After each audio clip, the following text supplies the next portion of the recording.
يا هلا ومساكم الله بالخير. اليوم جاي معاكم لدى مطعم لدى الدارين للمأكولات البحرية والهندية. طبعا ما شاء الله تبارك الرحمن بمناسبة طبعا شهر رمضان مسوين لكم أكثر من باكج وأكثر من عرض.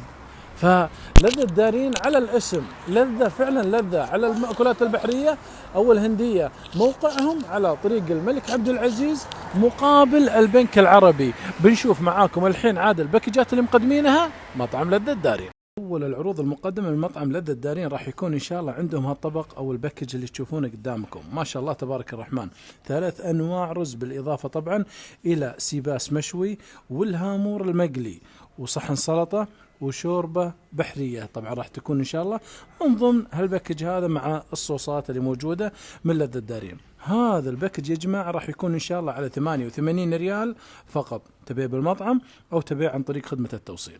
شوفوا معاي العرض الثاني بصراحة مقدمين الأخوان هنا في مطعم لذة الدارين راح يكون إن شاء الله بطل.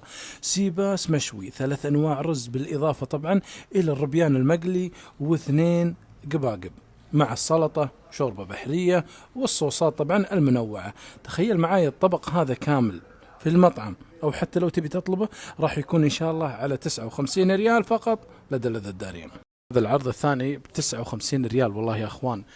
شوف هذا طبعا ستيك السمك. نعم شوف تاكل لا عظم ولا شيء، تاكلها على طول. فهذا من ضمن الباكجات المقدمينها لذة الدارين. ما شاء الله بالعافية.